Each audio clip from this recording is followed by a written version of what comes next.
A major Android OEM agreeing to create a future GrapheneOS compatible phone, Proton Mail sharing data with the FBI, the OpenAI Pentagon deal, and more. These are the stories that we'll be discussing in this episode of This Week in Privacy, our weekly live stream where we discuss the latest updates within the Privacy Guides community and this week's top stories in the data privacy and cybersecurity space. I'm Jonah, and with me this week is Nate. How's your week been going, Nate? Been keeping really, really busy, but could be worse, so I can't complain. Oh, good. Let's hop right into it. We'll start off with the biggest news story I think that we've seen in privacy and security from the past week. Of course, it's Motorola confirming GrapheneOS support for a future phone and bringing over features to their lineup. This article we have is from 9 to 5 Google. They published it on March 1st. And they said, following rumors swirling for quite some time, Motorola has announced a partnership with GrapheneOS that will see the privacy-focused, de-Googled version of Android pre-installed on upcoming Motorola devices. A new long-term partnership between Motorola and GrapheneOS was announced at Mobile World Conference 2026 earlier this week on Monday, with plans for both a future smartphone to have GrapheneOS pre-installed and certain features from GrapheneOS coming over to other Motorola devices, the company said in a media briefing in Barcelona. In a press release, Motorola said, Motorola is introducing a new era of smartphone security through a long-term partnership with the GrapheneOS Foundation, the leading nonprofit in advanced mobile security and creators of a hardened operating system based on the Android open source project. Together, Motorola and the GrapheneOS Foundation will work to strengthen smartphone security and collaborate on future devices engineered with GrapheneOS compatibility. In the coming months, Motorola and the GrapheneOS Foundation will continue to collaborate on joint research, software enhancements, and new security capabilities, with more details and solutions to roll out as the partnership evolves. All of this comes after some leaks at the end of February that we saw on Reddit and also discussed on our own Privacy Guides forum, where some Motorola or Lenovo media slides were leaked ahead of this, showing GrapheneOS being referenced in their roadmap for future devices. And so those rumors did prove to be true this week. Um, it's not it's unclear how this partnership is going to work, especially with Motorola saying that they're going to be bringing over features from GrapheneOS into their devices. We do know right now that all of Motorola's current devices will not be compatible with GrapheneOS. That will be coming as a future device. We've seen social media updates from the GrapheneOS team confirming that none of Motorola's devices currently meet their security standards, and they're saying that a future Motorola device that can run GrapheneOS will have similar specs to the flagship end of Motorola's devices, like the Motorola Signature, but the current Motorola Signature will not be supported. They GrapheneOS social media uh, team members have also said that we can expect a device to come out in 2027. So this is not um, an immediate launch by any means, but it is now confirmed that they will be working with Motorola, um, putting to rest all of their rumors of all the other OEMs they could possibly be working with. I know there was a lot of speculation for the past few months since GrapheneOS originally announced they would be working with an unnamed hardware device partner. Um, and now that's confirmed. But yeah, this will definitely be a big shift for GrapheneOS and how they've always done things in the past. So Nate, you've taken a look at this story. It's been big news throughout the week. Was there any key takeaways that you wanted to discuss here? Um, no, I think you kind of covered it. I mean, at this point, it's still so early on that I mean, I don't want to say there's a lot of speculation. I mean, there is a lot of speculation. Like, you kind of covered everything we know for sure. I, I'm interested. Jordan said here in the comments that Motorola was an interesting choice, which I totally agree with. But also, like, I'm not. I'm not much of a hardware guy, especially when it comes to phones. I know that Pixels, of course, have like the best security, which is why we recommend Pixels. And also, iPhones have good security, but obviously that's never going to happen. That would be interesting. But I think I'm notoriously critical of Samsung security. So I've seen some people saying, like, oh, I wish they'd work with Samsung. I cynically do not see a world where Samsung security will ever be good enough to run a graphene device. In my opinion, they would have to really do a lot of work there. But um, yeah, it's really just it. I can't think of anybody off the top of my head that I'm like, oh, it's weird they didn't go with these people. I definitely was not expecting Motorola, but I don't know who I was expecting. I think I will be really impatient to see what comes next. I'm really interested because Motorola's official announcement for this had a very heavy emphasis on um, like enterprise features. Mhm. And I know that's historically something that's been missing from a lot of FOSS projects is, with all the stuff about age verification going on, a lot of people have pointed out that a lot of FOSS projects like Linux are missing parental controls. And so it kind of makes it harder to pull yourself out of those systems, but still maybe monitor what your kids do. And so where I'm going with this is I will be interested to see if maybe Graphene is able to pull some of those optionally, of course, some of those like enterprise features to create like some kind of parental control thing in a secure way, or anything. I've seen some rumors that there's not necessarily a guarantee that these phones will come pre-shipped with graphene, but they will be graphene compatible. I've also seen other rumors that graphene will be an optional, like when you buy it, you can select graphene. I hope that will be commercially available and not just for enterprise users. Um, so yeah, it's I don't know. Again, I feel like a lot of things we could say at this point would be speculation, but I'm really hopeful. I'm really excited to see where this goes. I'm happy that Graphene has access. I'm assuming they now have access to Android um, in a more stable kind of way, because I know that was a big thing. Is Google's been locking down Android slowly and making it less available and less open source in practice, if not officially.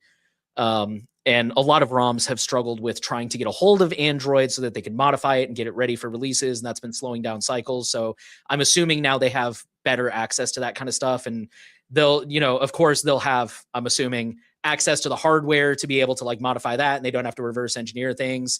I'll be interested to see if they continue to support the Pixel or not. So just a lot of questions, but I'm really hopeful to see where this goes. Yeah, for sure. I've definitely seen a lot of conflicting reports on this. I know the 9 to 5 Google said that GrapheneOS would come pre-installed. I'm not sure if Motorola said that because they didn't mention it in their press release, but maybe they did at the in-person event. I wasn't at Mobile World Conference, so I wouldn't know. I do think, yeah, I'm definitely interested to see what this phone looks like because GrapheneOS has for a very long time touted the idea of like the Titan security chip in Pixels being like the gold standard for smartphone security, and a lot of their features do rely on that, whereas, all of these other existing devices don't really have a comparable security chip in place that has all the same features. So, if we look at, like, all of Motorola's devices right now, which use Qualcomm chips, um, you know, Qualcomm has, some sort of secure element, which the name of, is escaping me off the top of my head, but it's not as comprehensive as, the Titan M chips that in the Pixels, in terms of what they can do. And so I'm really interested to see if, um, Motorola is going to be able to provide an alternative in these future phones and what that will look like. Um, I don't know what sort of secure element requirements would be needed in this case. I don't know what commercially available options there are for Motorola to choose from. That's kinda uh, all of that would be above my pay grade, but, I'm sure GrapheneOS in their team is figuring all that stuff out and probably has been working with Motorola on this for quite some time. I mean, obviously, this news was released today, but GrapheneOS has been talking about this for a while, and, they've obviously been planning this behind the scenes for quite some time. Um it's also it's an interesting relationship that they seem to have with Motorola, and I think it explains why they haven't gone with other OEMs because I've seen GrapheneOS representatives on social media say that Motorola essentially came to them asking for the partnership and committing these resources as opposed to them reaching out and trying to find one that's most suitable for them. Which makes sense because you would really need a pretty high level of buy-in from whatever OEM you partner with, to take on a lot of the responsibility. GrapheneOS is, of course, a very small team still and can't exactly make all of these hardware decisions and software changes to support a new device just like on a whim. Resources are limited, so being able to work with Motorola, and kind of maybe direct their team in a security-minded focus is really interesting, and it's a really cool opportunity for them. So, yeah, I think, we'll just have to wait and see what this looks like. I know I've seen some people disappointed, the OEM wasn't some of the other top picks. I know people were hoping for OnePlus or nothing, or perhaps Sony, but I don't think Motorola is the worst choice out there, and I think it's a very positive sign that Motorola, uh, seemingly initiated this partnership or at the very least is very invested in making this happen. So it's a good level of commitment on their end as far as we can tell. Yeah, I agree. While you were talking, I was thinking about some of the more, I guess, open source aligned phone makers out there. Like nothing isn't really open source, but I think they have the whole modular thing going on. I might be thinking of somebody else, but like Fairphone, Purism, what's the other one?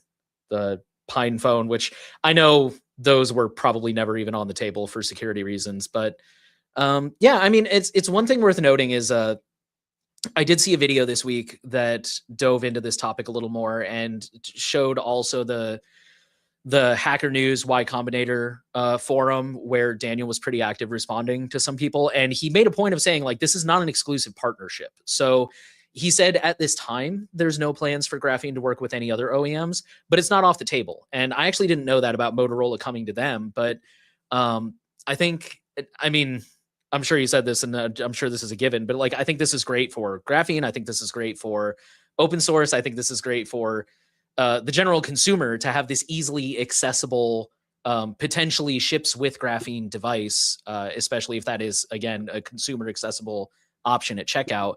So I think if this phone does really well, I think that will show other OEMs that there is an interest in this. And being that, again, graphene, this is not an exclusive relationship, then that would potentially be on the table that they could go to Graphene and be like, oh, we want to work with you to make our phones Graphene compatible as well, which would just give us even more option for other manufacturers. So, I mean, I know I'm getting really, really ahead of myself. This is probably years down the road if that ever happens, but we can dream, right? So, Yeah, absolutely. I know I see some chats here about Pine Phone. It would have been nice certainly to see a partnership with a more niche or especially like repairable phone. Fairphone I think would have been a top choice for a lot of people for sure, especially in this community because um, a lot of these values, I think, go hand in hand a lot of the time between open source, privacy, security, repairability. Like a lot of people are very passionate in this community about all of those things. Um, but yeah, no matter which way you look at this, any sort of partnership, I think, with an OEM, and especially one that's big name as Motorola, is huge for any custom ROM, but especially Graphene OS. It's definitely the Android ROM of choice that we would want to see um, partnering with a OEM versus a lot of the other options out there. So yeah, it's very cool news. yeah, I don't have much else to add. Like I said, everything at this point is kind of a speculation. We'll just have to wait and see where things go. But I think in the meantime, we can talk about a different phone if we're ready to move on, which is the iPhone. And this was pretty exciting news, but apparently the iPhone and the iPad are now approved to handle classified NATO information. I'm not gonna lie, this is kind of a headline says it all. This is a for audio listeners. This is a press release directly from Apple. So it kind of there's a little bit of information in there, nothing super technical, but Apple kind of touts all of the security features they built into their phones recently, like biometric authentication with Face ID, memory integrity enforcement. Um, they say best in class encryption. I guess government has struggled to crack lockdown mode, and even in the past, just the regular encryption. So that's probably not terribly misleading. But yeah, they say that they have gone through. Did they say there was an audit here? I mean, I'm assuming there was some kind of audit certification process, but yeah, iPhones and iPads running iOS and iPadOS 26 are certified for NATO use in all nations. Um, I don't think I have too much to add to that. Again, it's a pretty self-explanatory headline, but I think it just really attests to Apple's security, which this is going to come up again later in the show. But I want to remind everyone watching that privacy and security and anonymity are all very different things. They're very distinct things. And they do complement each other. They do work together. And some of them, like security, is how we enforce our privacy wishes, right? With things like just as a really low hanging fruit example, a password at its most basic form is designed to control who has access to an account. So that is kind of a form of privacy, controlling who has that password, in theory at least. So yeah, Apple, we would definitely like to see them do more on the privacy front. There is, of course, room for improvement. But again, they do make incredibly secure devices. And I think this is just kind of a further testament to that. One thing that's interesting is they say that this is the first and only consumer devices in compliance with the information assurance requirements of NATO nations. So, yeah, like I said, I don't have too much to add to that. Jonah, did you have any thoughts on this story? Yeah, so it's very cool. I think, like you said, according to this press release, and as far as I know, these are the only consumer devices that can handle any sort of NATO classified information, which is a big accomplishment for Apple. The auditing process for any of this is uh fairly extensive, and I think it's probably no surprise that one of the best phones we already know for in terms of security can pass this, but it is just more evidence that a lot of the safeguards in place on these devices are functional and work as expected and can be trusted. Audits like this aren't the end all be all of security by any means, and they mostly make sure there's no like super obvious mistakes, but they don't test for everything, and so it's not like a complete assurance that these phones are unhackable. And indeed, like if we look at the level of classified data that these phones are now able to handle, which is the NATO restricted level, that's out of the four classification levels that NATO has. That's the lowest one. You don't even like necessarily need a specialized security clearance in order to access NATO restricted information. So the most top secret governments or the most top secret documents that NATO has um are not going to be stored on iPhones anytime soon. But it is interesting that like a full operating system and especially a consumer one is now able to handle this data, because typically you would see like a NATO restricted classification limited to something like a lot of those USB drives that have, like, hardware encryption and a PIN that you enter, some of those will be, like, NATO restricted, uh, in terms of security, which is good, but those are obviously much simpler devices. They just have to handle encryption, and that's pretty much it. Whereas an iPhone is a complicated device and obviously more challenging to guarantee the security of those documents on it. And so yeah, it is a big step for Apple to have this done. I don't know what the process is for uh like a company like Apple or a OS developer to get NATO certified. I don't know if that is something that um like the company itself would have to reach out for and pay to get certified. I would imagine it typically is. And so thinking about like this being the first consumer device to be certified to handle NATO restricted information. That might not be that surprising because I would imagine a lot of consumer devices probably are not willing to undergo the effort to get this certification and audit in the first place. Thinking about like GrapheneOS, who we just talked about, uh, I can't imagine they would have the resources to do like a comprehensive audit to be uh, certified to handle NATO restricted information, even if the operating system is theoretically secure enough to do that. So there is that takeaway that I would think about. I don't think for that reason, like, I wouldn't consider iPhones to be the most secure devices in the world now or anything like that.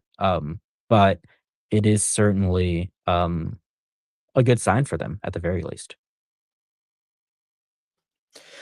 For sure. I don't have anything to add to that, but we did have a few questions in the chat I thought might be fun to talk about. Yeah. Dyson fan said, "Do you think this will be affected by the war in the Middle East?" I don't I don't think so. I think overall, I know there's a big push in Europe right now for digital sovereignty.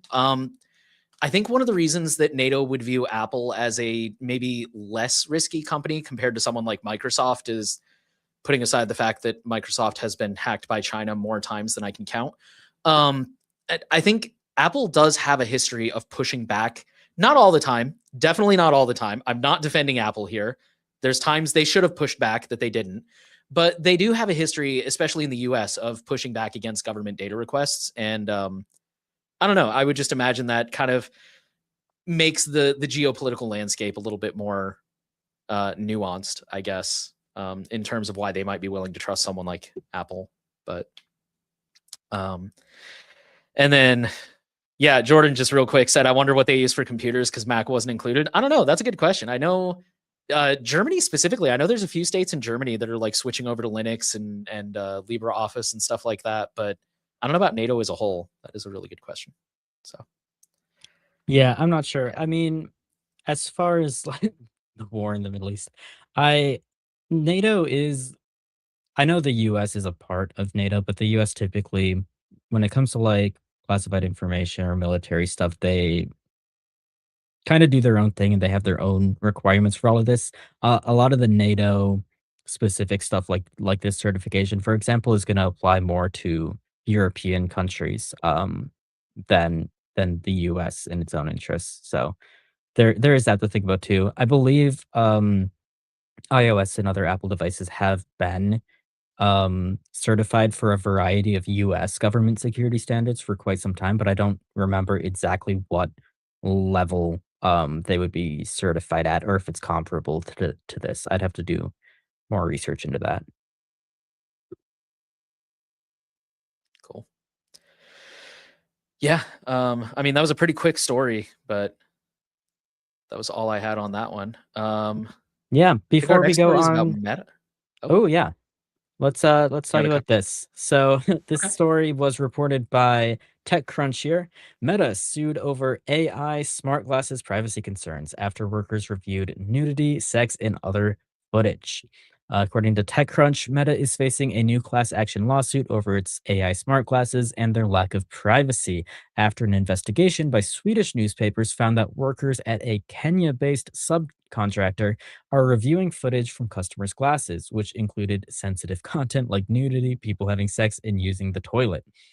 Meta claimed it was blurring faces in images, but sources disputed that this was blurring consistently worked. The news prompted the UK regulator, the Commissioner's Office, to investigate the matter. Now, the tech giant is facing a lawsuit in the United States as well. In the newly filed complaint, plaintiffs Gina Bartone of New Jersey and Mateo Canu of California, represented by the public interest focused Clarkson law firm, alleged that Meta violated privacy laws and engaged in false advertising. Um, so I mean, looking at this story, my immediate reaction is like, well, yeah, of course, this would happen if you strap cameras to your face that are constantly streaming to a big tech company. And this is really a problem that we've seen over and over before. The one that most immediately comes to mind um, was pretty much a very similar situation with Siri recordings, and those weren't video at the very least, unlike this, but they were being sent to a bunch of contractors, um, for review when that was not clearly stated in Apple's privacy policy. I believe there have been similar cases with other voice recording systems like Alexa. Um, and so it's just a sign that these big tech companies, they're not gonna be treating your data properly, and they're not going to be giving it the protection that it needs because they are more interested in consuming all of this data as much as possible and, like, having a bunch of random people, contractors, whoever, review all of it to supposedly probably improve their AI services and other things that they're working on, just with complete disregard to your own privacy or personal data. And so, yeah, hopefully there's a big punishment for Meta here, but I can't imagine a lot is going to change, unfortunately. I think that uh, we need to be aware of these dangers and we really need to just eliminate devices like this from everyday use. It's a bit crazy to me, how much things have changed in the past 10 years because I remember back when, Google Glass originally came out, and there was this glass holes term for people who wore it and were constantly recording in public spaces, and now all of this stuff is kinda being normalized, unfortunately, and there isn't as much pushback anymore, and I think that we need to revisit that because I don't think we were wrong back in those days. I think that we were onto something, and maybe we should remember how much we dislike products like this again. Yeah, totally agree. That honestly, that was something that really confused me too. With the whole, like you mentioned, Google Glasses. I remember when those came out and they were such a flop. And so when Meta announced their AI glasses, I was like, okay, we've already been down this road. And I think even before Meta, I think Snap had announced their glasses, and then I like never heard of them again, which I think those exist, but I don't know. I never hear about them anymore. So my point being, I was like, oh, this isn't going to go anywhere. And now I think this article said that last year they shipped like 7 million of these things. Hold on, where was it in this thing? But yeah, while I look for that, it just blew my mind that it's like, wait, yeah, in 2025 over 7 million people bought Meta smart glasses. And it's like, how did it, like, what's different this time that it worked when it did not last time? I'm very confused. Um I think a but yeah, part of it has it's gotta be, like, are they making it fashionable? I know the Ray-Ban partnership must have a lot to do with it. Are people willing to give into and all of Oakley this stuff too. and use it? Yeah, if they're So partnered with, like, more recognizable brands, kind of an unfortunate way to shop, but I think that might be it for a lot of people. I mean, that does, yeah, that could be it. I mean, maybe it's the AI part. Like I have said before that like I get on paper, I get the idea because I'm convinced I have like a mild form of face blindness, and I run into people all the time. I mean, not obviously like with someone you that I work with all the time and I see every week. I know you, but like I run into people all the time that they're like, "Oh, hey Nate, it's me, so and so," and I'm just like, "Who are you?" And then when they're like, "Oh, we like did this thing together," and I'm like, "Oh, yes, yes." Like I'm a contextual person. When you tell me like how I know you, then I remember. But I'm so bad with names and faces. So I would love the idea of like AI glasses that tell me, like, do the facial recognition, like, "Oh, you know this person from this," and like save me that whole step.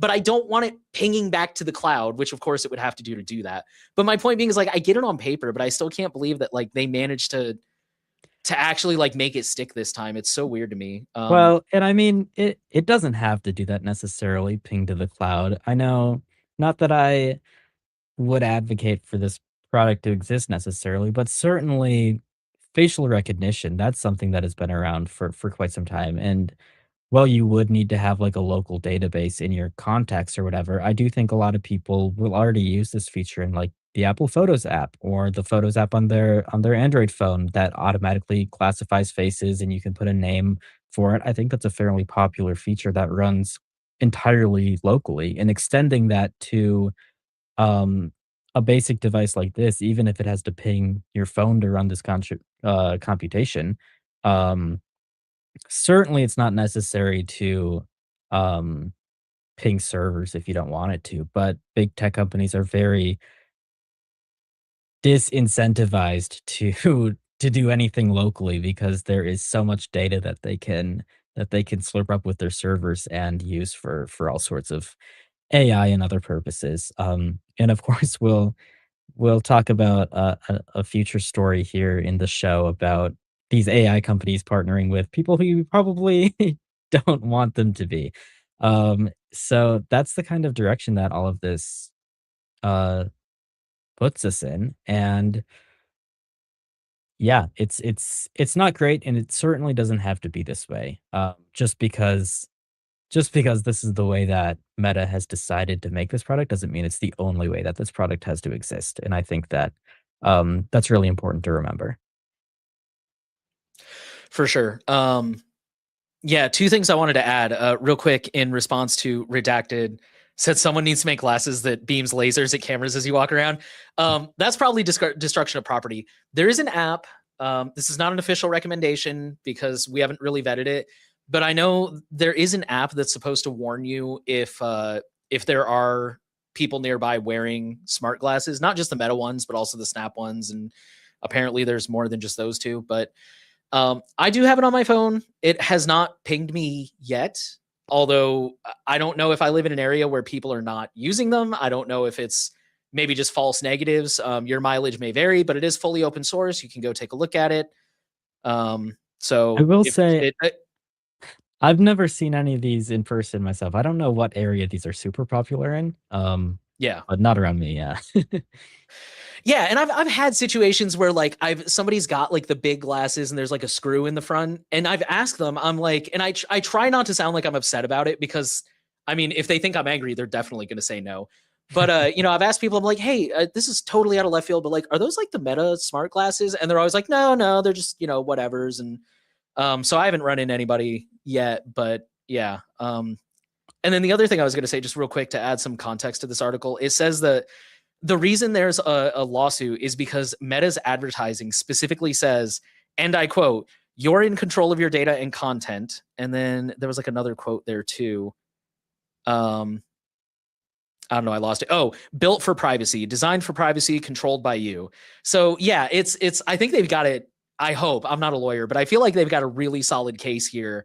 That if Meta is going to, and I mean, all of the veterans listening know that this is like, oh no, Meta lied. Like the what's the Captain Kirk William Shatner like shocked face. But when you explicitly say in your advertising that like you control your data and then find out that there was no toggle not to submit the footage and people are reviewing it.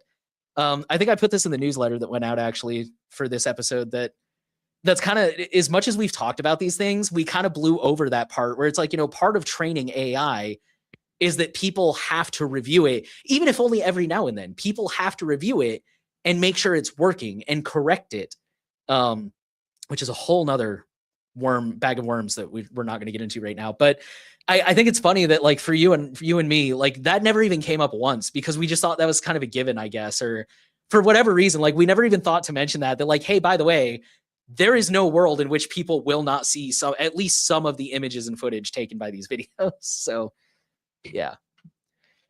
Um, real One of our quick team before we move members, on. Oh, Jordan, asked, sorry, I'll let you do it. "What protection do people have against being recorded in public?" Which is a great question. Unfortunately, I think the answer in most countries, including here in the United States, is not much. But I think that this is a good example of, um, I think why data privacy concerns are certainly not only a technical issue because people very often get caught up in this, trying to think of technical solutions. And I do like unredacted suggestion of lasers being beamed at cameras as you walk around. But at the end of the day, the best way to prevent something like this is to get strong data privacy laws out there that would prevent people from doing this and using your data without your consent. Because I don't think that just being out in public or walking around is necessarily um, consent to be like recorded and filmed and that footage stored permanently for the rest of time, right?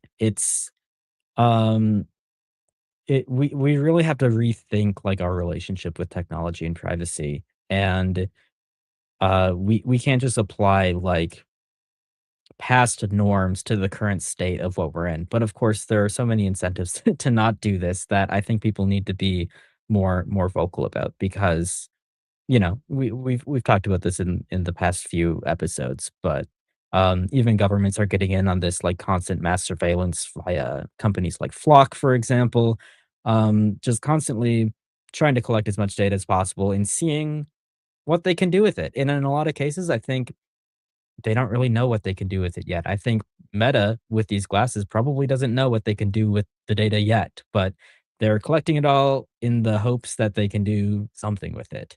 Um, and that's not good, and I don't think, we should allow that, so hopefully that can change.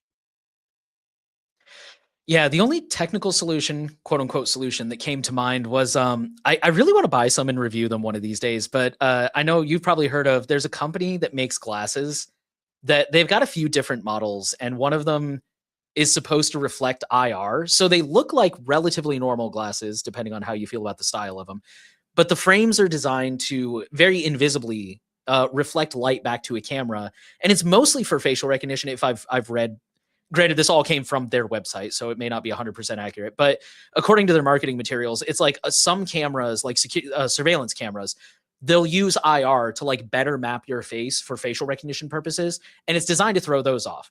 But the nice thing is, again, if I pose for like a family photo, my glasses look normal, as opposed to they have another model that like will explicitly, like, if you take a flash photo, it'll reflect and block you. And so anyways, my point is like something like that comes to mind. But I mean, that comes with so many, like, let's just assume it works for the record. But you shouldn't have to, like, if you don't wear glasses, why are you going to buy them just to throw off facial recognition? You shouldn't have to buy them because I think they're pretty expensive. The frames are like $200 or $300, um, which I guess is how much frames normally cost without insurance. But either way, it's. I guess my point is like it's one of those, like, I agree with you. Like, I don't like when ordinary people just trying to live their lives have this unnecessary burden put upon them. And I understand that, like, it, like it, I understand that there's a limit to that, right? Like, we're not all entitled to like free DoorDash 24/7 or anything like that, right? Like, there's going to be times you have to put in some work and you have to put in some effort and learn some things. But I mean, in this situation, like, I feel like these companies are just so out of control, and there is no data privacy law in the US, at least not universally. There's a patchwork of limited laws. Like, somebody here said there's some states in the US which don't allow facial recognition without explicit consent. Yeah, there's like two or three that I'm aware of. I think there's like Texas, Illinois, probably California with their privacy law, and maybe like a couple others. But overall, there is no like US version of GDPR that says like, hey, here's the bare minimum. And I the more we go through this stuff, the more I feel like we really need something like that that just kind of sets a standard, which, for the record, it will not be good enough. I guarantee that. But at least something, some kind of bare minimum thing, so that people, ordinary people, don't have to jump through 150 hoops just to try to have like a basic level of privacy. It's so insane.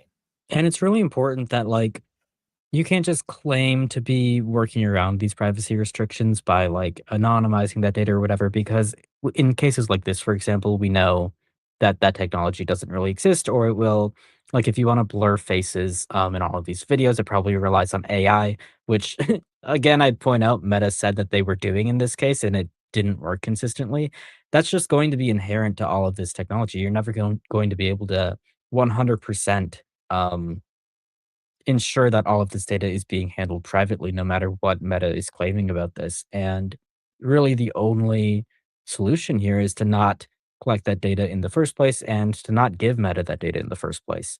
Um, so yeah, this whole thing's a bummer because it really puts a bad spin on AI glasses in general, which is probably a good thing because it seems like every single one that's come out lately has been just in the form of, like, cameras strapped to your face, right?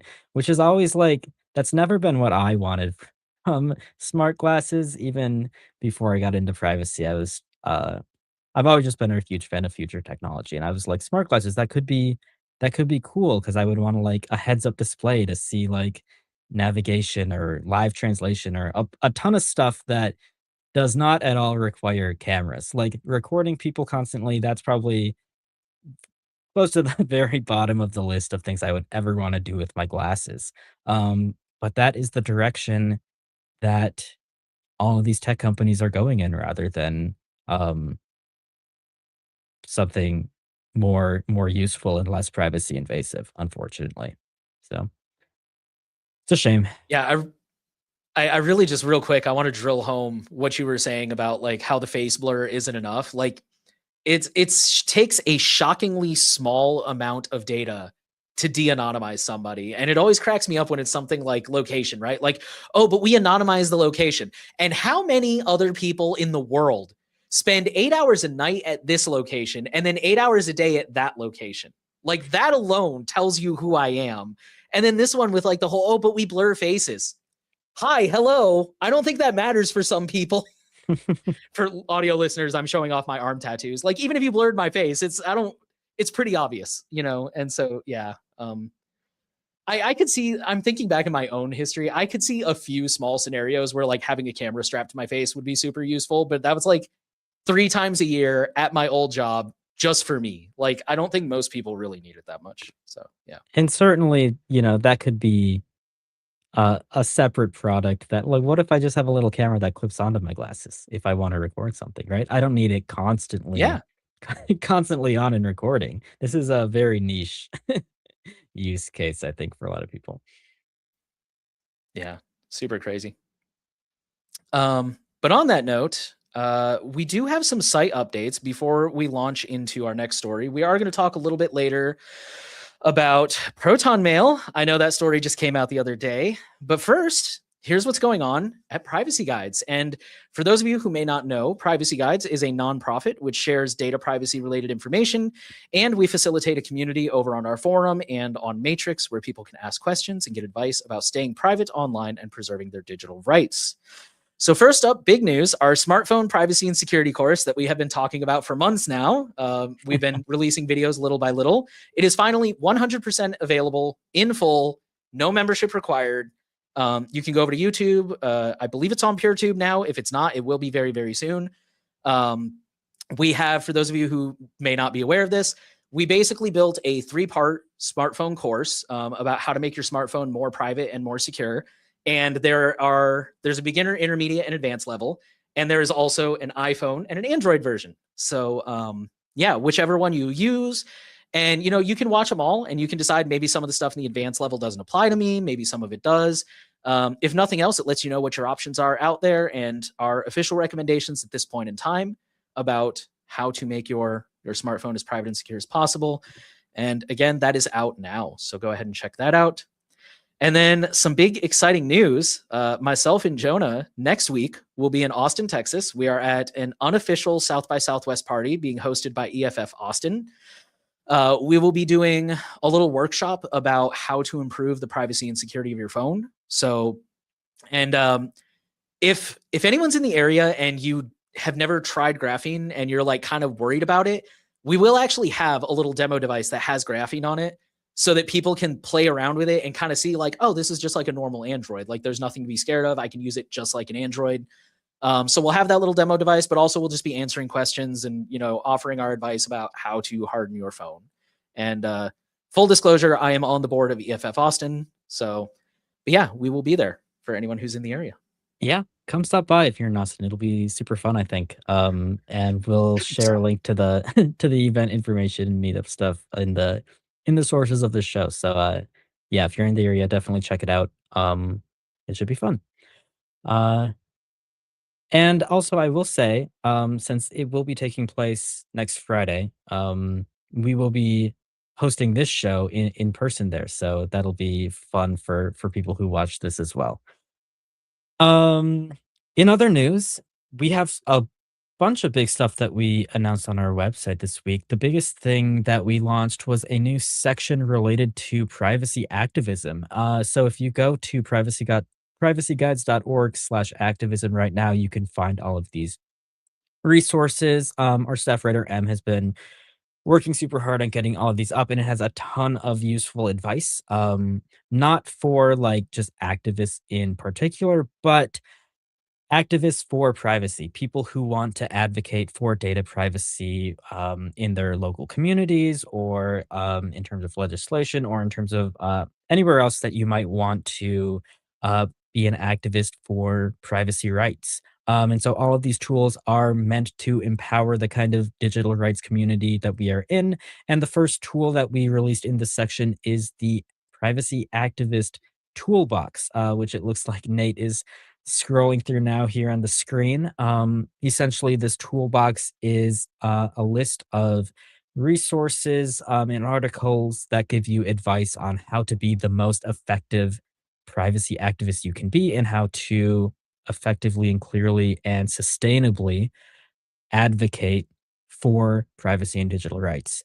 And so, if that is interesting to you, if you've been in the privacy community for a while and you're wondering how to best make a difference yourself, definitely check out these articles. They're extremely extensive and just a wonderful resource. We've gotten a ton of positive feedback from people in this space and elsewhere who have been reading these and learning new things, or sharing these with other privacy activists and privacy related organizations in this space.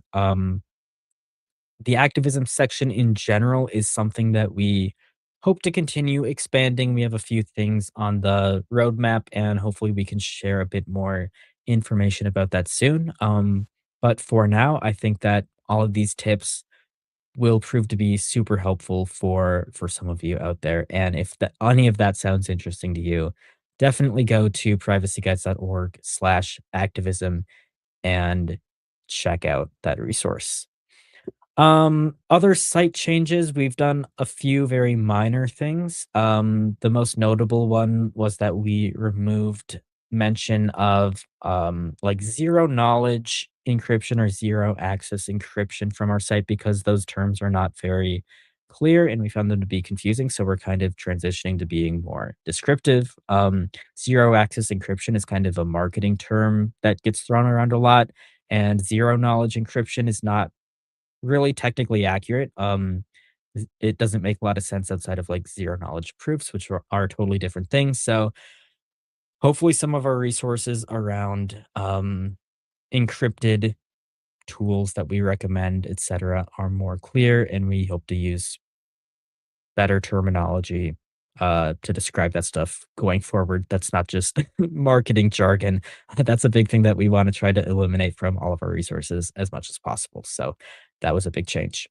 Um, Related to our news section, our volunteer journalist Priya has been publishing a ton of articles lately. So you can go to privacyguides.org/news and check those out. There are a lot of stories that we don't get a chance to discuss here on the show, but are still important nonetheless. And that is the best way to stay up to date with those, in addition to our community forum. Some of the articles include a full length article on how to game privately, which might be interesting to the gamers out there, as well as more news briefs like Samsung TVs halting data collection in Texas, a spyware maker going to jail, TikTok refusing to add end-to-end encrypted direct messages, and a lot more. So again, that's at privacyguides.org/news if you want to stay up to date on all of those topics. All of the stuff that we do at Privacy Guides is made possible by our supporters. So you can sign up for a membership or donate at privacyguides.org. Or if you want to promote privacy in your own life and you want to support us as well, you can buy some swag from shop.privacyguides.org. Um, I think that does it for all the updates from us this week. So let's talk about Chat GPT and the Pentagon. Nate, what do you got for us here? Yes. Okay. So for those who missed the memo, which I wouldn't blame you because there's so much freaking news going on right now. It's hard to stay on top of it all. Like I actually forgot part one of this story until I was reading the article and refreshed my memory. So the Pentagon used to have a contract with Anthropic, who makes the AI Claude. which I've heard good things about as far as AI goes. I guess it's pretty good at what it does.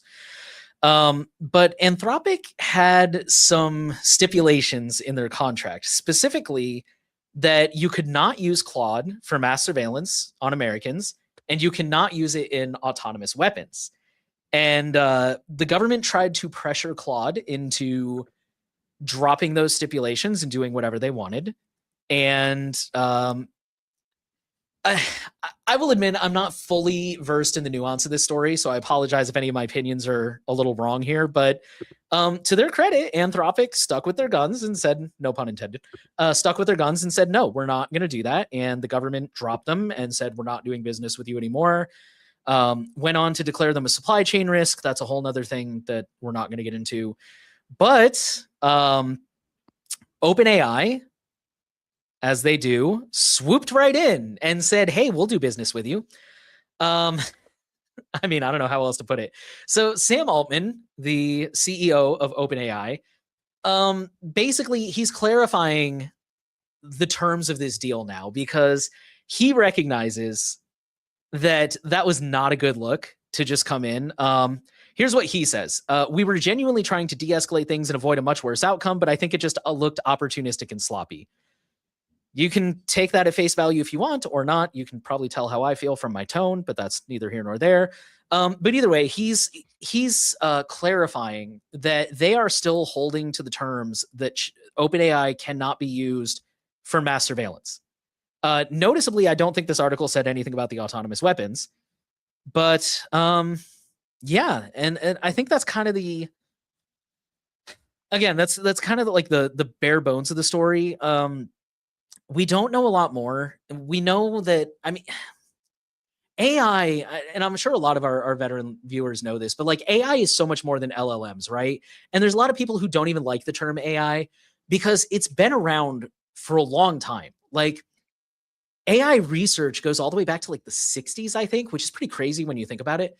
But I mean, even before it was called AI, we've had targeted ads, we've had machine learning, we've had algorithms determining all kinds of, I mean, for years, algorithms have been determining whether or not you get approved for a loan, your insurance rates. And it's just, this is like the next step. I've had to explain that to a few people, is that like, it seems from the outside, it seems like ChatGPT just came out of nowhere, right? In 2022, I think it was. But I mean, it's kind of been building towards that behind the scenes. It's just, that was like the next leap forward, at least publicly and visibly. So yeah, AI is being used by the military, which is, again, probably not a shocker to our veteran listeners, but it's being used for, again, it's more than just LLMs and chatbots. It's being used to identify targets. It's being used to calculate how sure are we that this is a target? Where do we think this person is going to be next? All that kind of stuff. And so I think, I'm not going to lie, this has actually been on my mind for a long time. Back on Surveillance Report, Henry used to tell a famous story from Edward Snowden, where it was I believe it was the Boston Marathon bombings. It's like him and one of his coworkers were in a bar and they saw the news about the Boston Marathon bombings. And I think it was his coworker was like, how much you want to bet that guy's in our system? Like, we flagged him. We knew he was a threat and we did nothing. And when they went back to work the next day, sure enough, they looked him up and it's like, oh, he was in the system. Yes, absolutely. And I think that has long been a criticism that I personally have heard from intelligence people. Not that I know any, but I've seen it around in articles and stuff, is they're so inundated with data that they cannot sort through it to make sense of it. Which to me tells me you should stop collecting so much data. But I think that's one of the most obvious uses of AI, is to sort through that data, which raises a lot of concerns that the article did actually address here, that AI is known for getting it wrong or hallucinating. Like it says right here, AI large language models can make mistakes or even make things up, known as hallucinating, which, fun fact, that was actually my first experience with AI. Back in the day, I was like, well, let me try this out and see if it's any good. And so what I used it for was, this is back when I used to recommend Threema over on the New Oil. And I was writing a review. And so I was like, okay, give me the pros and cons of Threema. And one of the pros, it was like, it has a password manager built in. And I'm like, can you cite your source for that? And of course it couldn't. And it just went, oh, you're right. I'm sorry. It doesn't have a password manager. And I'm just like, where did that even come from? So yeah, AI, like that's one of the that's one of the big concerns with AI in this context. I mean, aside from just the privacy in general, is I mean, I think there's so many issues with privacy in general, right? Like concerns about privacy in general. Like aside from the fact that it's just a given human right, I think it was also Edward Snowden or somebody said that like you never have to justify why you deserve a right. Someone else has to justify why they need to infringe on it. Um, but in addition to that, I think something that should be said is that, and again, we know this thanks to Snowden in 2013 and all that, but a lot of the time, the loophole for spying on American citizens is that once data leaves the country's borders, it becomes subject to surveillance. So last year I went to Europe, right? Suddenly you can spy on me because if I, had to call my wife back home, that data's crossing borders. Or even on a much more innocuous note, he would talk about how data centers like Gmail, for example, completely unbeknownst to you, they might move a server, like copy the data somewhere else temporarily to like do maintenance on that physical server, right?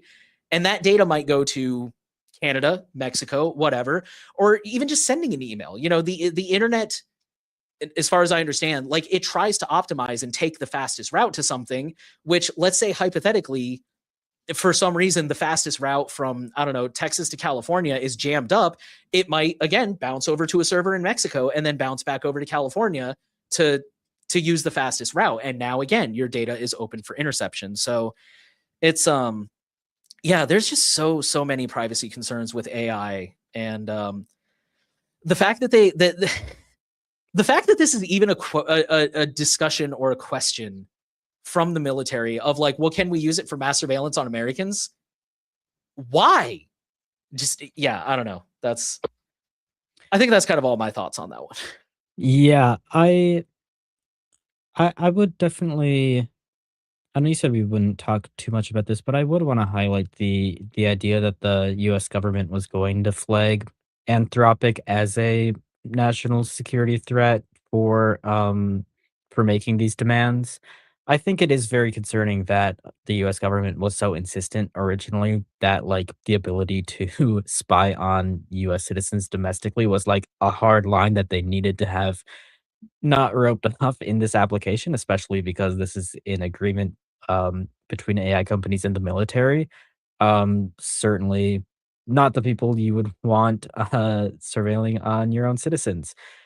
But um, yeah, I mean, there's problems with AI everywhere. I think Jordan brings up a good point here that like even if there are safeguards against US citizens that eventually get added on, all of this technology, which we already know is extremely unreliable, is going to be used in military operations around the world. And all of this AI stuff, like you mentioned, it's come out very recently. I mean, none of this stuff is like super well tested by any means. It's all just a lot of tech companies really trying to jam this product into as many possible segments as they can. And of course, that would include the government and the military.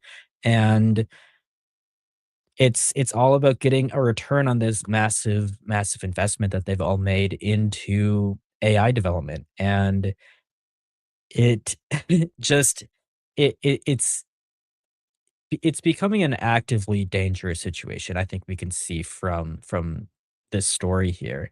And I totally agree with you that it really makes no sense that this AI use and all of the data collection that they're doing will make a real difference in terms of like stopping terrorist threats or plots or like affecting people's everyday lives. And this is an argument that I mean people have known about and people have been making for literal decades, even before like the internet and computers were commonplace or used by everyone. It reminds me of like all of the reports that came out following 9/11 in the US about how certain government agencies had intelligence that indicated this might be happening, whether or not that was passed along to the FBI. Like before this happened, were people aware?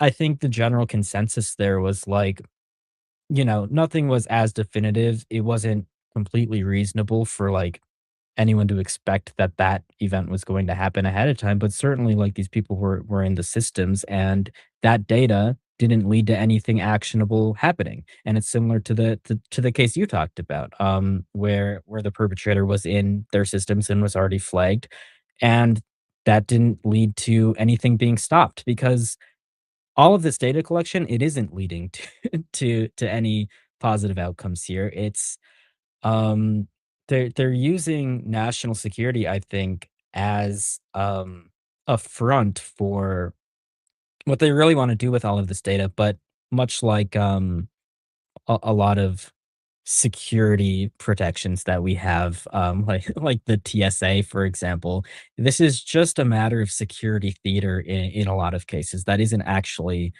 doing the things that it sets out to do.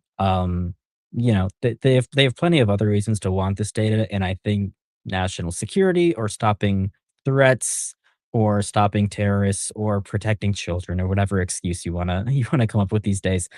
Um, all of that is it's just an easy way to put a bow on things and describe it without having to really get into the details. But if you did get into these details, you would see that all of this stuff, the AI stuff that we're introducing into the military, all of the data collection that we're doing on US citizens and people all around the world really, um, all of this stuff is just completely unnecessary and it's bad. It's bad for citizens of the US, it's bad for everyone else in the world, and it's becoming actively dangerous, and I think more people need to be concerned about all of that. Yeah, I mean, we could make a whole podcast, like not even just an episode. We can make a whole series out of all the problems with AI. But one of the things also that Jordan said that I thought was pretty good is AI is pretty biased based on its training data. Like that's historically been a big problem, especially in like a policing context. Is a lot of people have accused it of like if you like one thing I've learned is if you go looking for a problem, you will find one. Generally speaking, whatever you go looking for, you find. And so if police, for example, feed AI like all these arrest records, right? And let's say they all happen in the east side of town. Then this AI is going to be like, oh, all the crime is in the east side of town. More cops are going to go to the east side of town. They're going to find more crime because there's more cops. Meanwhile, the west side of town is where all the white collar crime is happening. But you know, it's such an imperfect thing, and there have not been any studies that have shown that all this mass surveillance actually stops crime or has any meaningful impact on lowering crime rates. And one of the big things that concerns me with relying so much on AI for everything is if you guys have never seen the movie Brazil, I highly recommend it. The ending's a little bleak. I'm just going to warn you. But it's basically this very absurdist sci-fi movie where this guy gets wrongfully arrested and his neighbor witnesses the arrest and he's like, I don't think they got the right guy. Like I've lived next to this guy for 20 years or whatever. He's never been an issue. And so he basically goes off on a quest to try and deal with the bureaucracy of like, you arrested the wrong guy. And he keeps running into people who are basically just like, well, that's what the computer said. Like, that's what my paperwork says. That's just like, no, but that's what it says. And like, that's one of the big concerns that I have with all this AI stuff and all this letting the machines do the thinking for us. Shout out to the Dune fans in the room. Is that like, we're entering this world where it's like, when the AI gets it wrong, what happens? They're just going to be like, well, that's what the computer said. Yes, but the computer's wrong. Yeah, but that's what the computer said. And it's like, oh my God, dude. So yeah, it's a very scary time we're entering into. Yes. We are going to get into some questions from live stream viewers in a bit, but before we do that, we have an article here from 404 Media. The headline is Proton Mail helped FBI unmask anonymous Stop Cop City protester. A court record reviewed by 404 Media shows privacy-focused email provider Proton Mail handed over payment data related to a Stop Cop City email account to the Swiss government, which handed it to the FBI. Um, so I'll read the beginning of this article quick. Privacy-focused email provider ProtonMail provided Swiss authorities with the payment data that the FBI then used to determine who was allegedly behind an anonymous account affiliated with the Stop Cop City movement in Atlanta, according to a court record reviewed by 404 Media. The records that they reviewed provide insight into the sort of data that Proton Mail which prides itself on both its end-to-end encryption and that is only governed by Swiss privacy law, can and does provide to third parties. Um, so pretty much this entire story, I kind of disagree with the headline a bit, although obviously FBI involvement was here. It is important, I think, to draw this distinction between like uh, a foreign government asking Proton for this information versus the Swiss courts asking Proton for this information. Because in this case, the FBI did go through those channels, and the Swiss courts demanded that Proton hand this data over. And I think that this is a big difference from a lot of like big tech companies, for example, which will comply with court orders from other countries where they're uh, like they might not necessarily fall under their jurisdiction, but they will comply with them anyways, rather than like demanding everything go through the US in a lot of big tech cases. And so there is, I do think you have to draw this distinction because,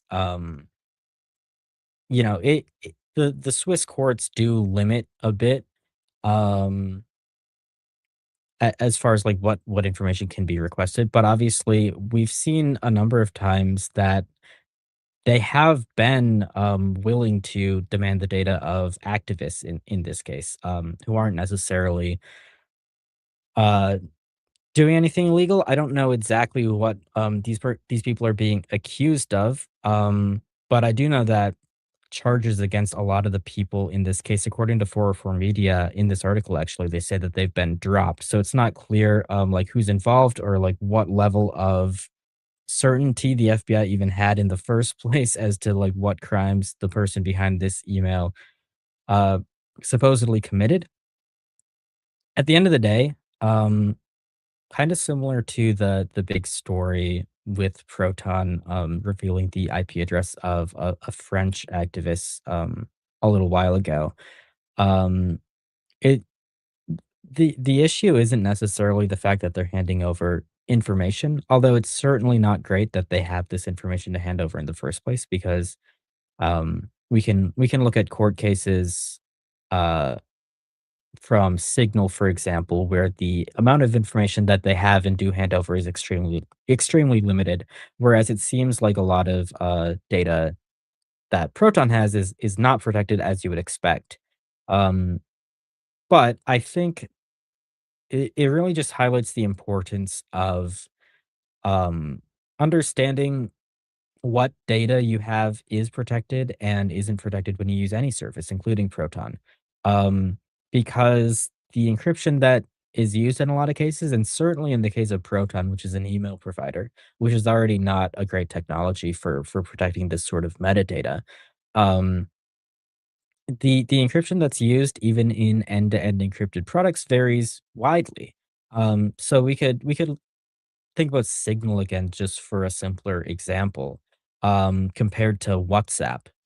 They actually use very similar encryption technologies. WhatsApp has famously used the Signal protocol to encrypt those messages for a while, but unlike Signal, which has put in a lot of effort to minimizing the amount of metadata that's collected and logged by the company, WhatsApp and their parent company Meta are collecting and storing all sorts of information about like who's registered on their service, when they're using the app, who they're communicating with. They have all of that information, and that places you at risk, even though WhatsApp is end to end encrypted.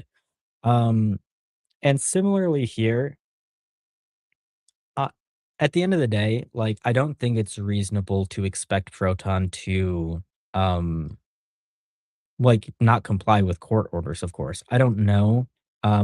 Maybe you saw this, Nate, and can chime in, but I don't know if I saw in this article whether, Proton, like, fought back against this court order or to what extent, and so I'd be interested to know about that, but I will say, at the end of the day, um, looking at the I think especially after the French activist thing, Proton has made a bit of this more clear, and it is pretty clear in their privacy policy, like what information they have. And I think that people just need to go into situations like this, assuming that any data that they give to a third party service provider could potentially be either leaked in a data breach or handed over in a case like this, and need to plan accordingly because the only protection um, that you can really rely on is strong encryption of all of the data you want to protect.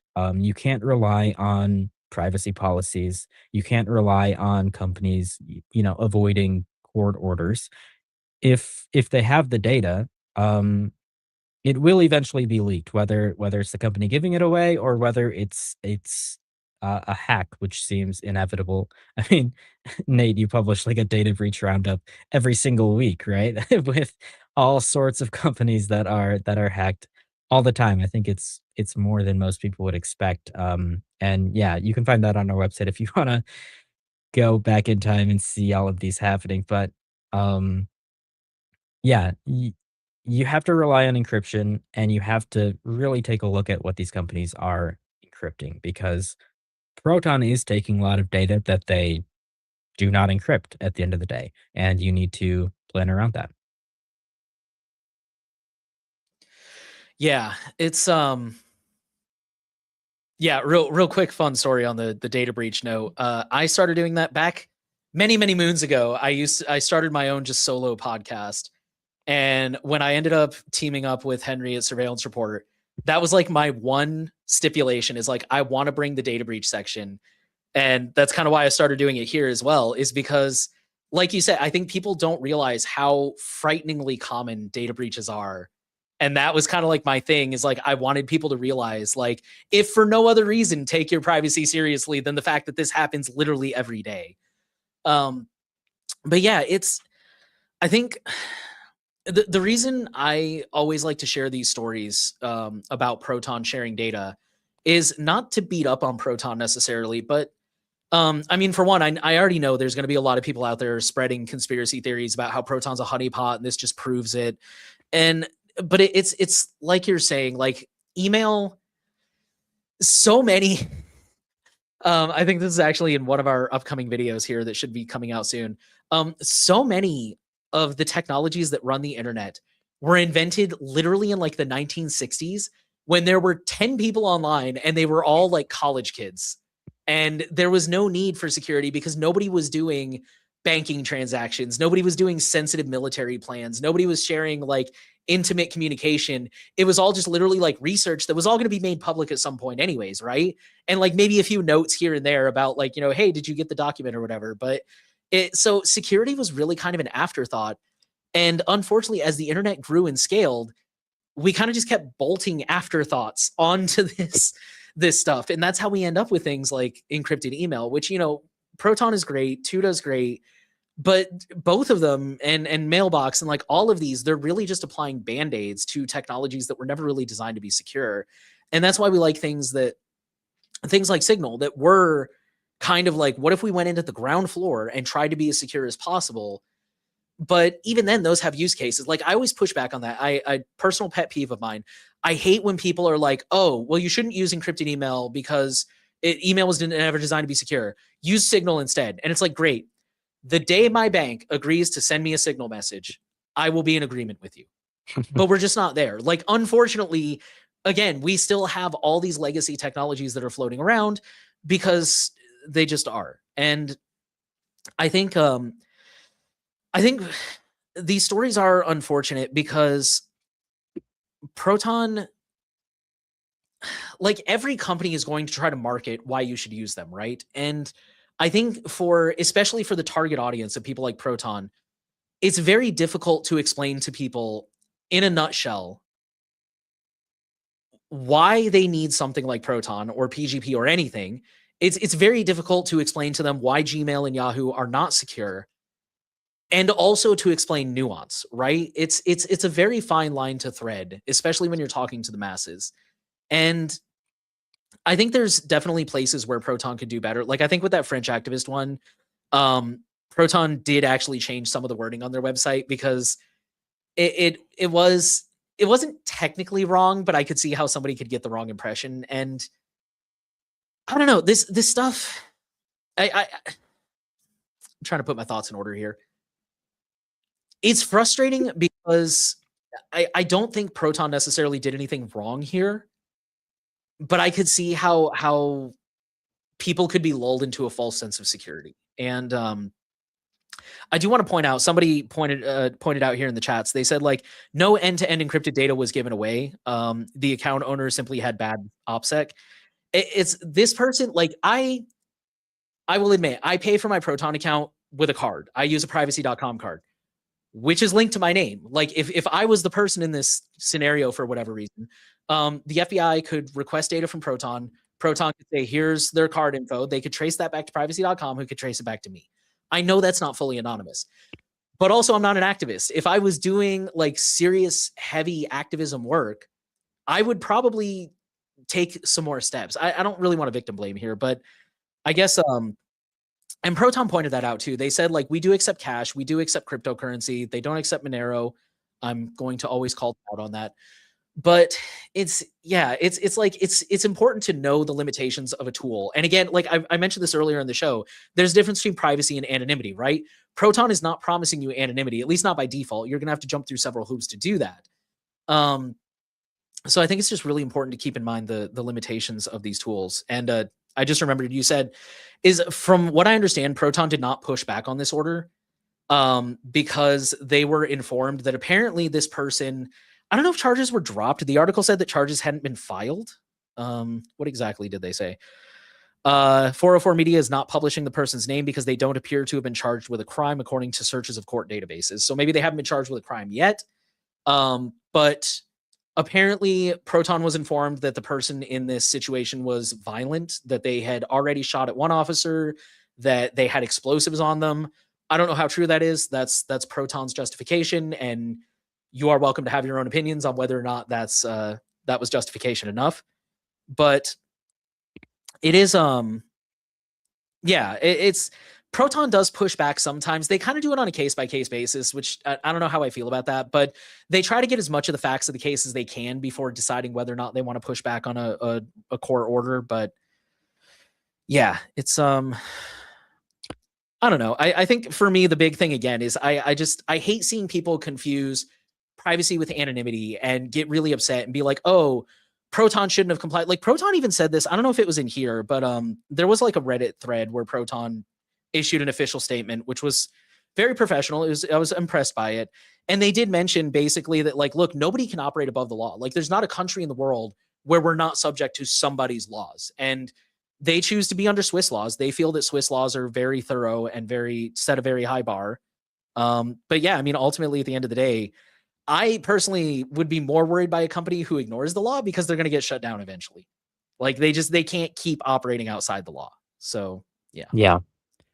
I I agree. It's a very fine line for them to be treading here. At the end of the day, like the headline is accurate. They did help the authorities, and you might not expect that from a company that um, markets itself so heavily around privacy. And a lot of people in the privacy community, especially, I even saw a comment here from our team member Jordan, saying they could make it more obvious the data isn't encrypted, which I think is certainly true. But at the same time, I think you have a really good point about uh, like Proton needing to market this product towards an extremely broad audience who does not care about these problems and who isn't like going to be affected by court orders because the demographic that Proton is targeting is primarily businesses and people who are switching away from like the Google Workspace suite of things. And it is just objectively true that like switching from Google to Proton is a huge benefit for those people. No matter what they do, really, it's always going to be an improvement in their privacy and security. And a lot of these people are not going to be concerned about like the nitty gritty details of some of this stuff.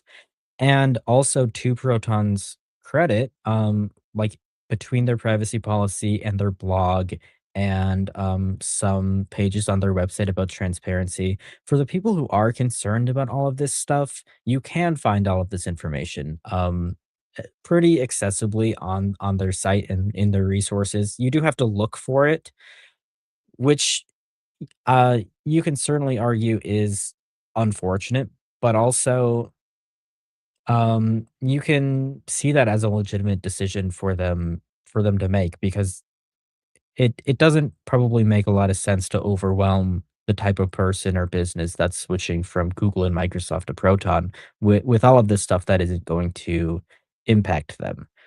Um, it's a very hard problem to solve, and I think that for people who are in this situation, making it more clear that you need to be using tools like Signal or SimpleX or other messengers that are designed from the beginning to be secure rather than like like you said, 60s technologies that have had a ton of stuff just bolted on over time. Um, like that is the actual solution here. And I think that like more tools that are designed to be as private as possible by default without having to worry about this makes a lot more sense than Proton like trying to describe every possible case where your data could be leaked or shared like this. Um so yeah, it's kind of unfortunate, but I'd agree that I don't really know what else Proton can do in a situation like this. Um it's very challenging, and they've created this challenge for themselves because they chose to, like, make an email service, but that is what they're doing at the end of the day, and, there isn't, a great way to handle this, unfortunately. Yeah, I agree. I mean, I think we hit a certain point where um it becomes kind of a personal opinion thing in the sense that, like, for example, this person here on YouTube said that I think that doesn't justify the move they've made. And I could see that argument where, like, again, if you're saying like they shouldn't have handed over any data, period, no matter what, I completely disagree because they will. If you go with a bulletproof provider who does that, eventually they will be shut down. And now, even if you didn't do anything wrong, your data is sitting in an evidence locker alongside everybody else. We've seen that happen time and time again. But I could see the argument of like, well, they should push back on every court order by default.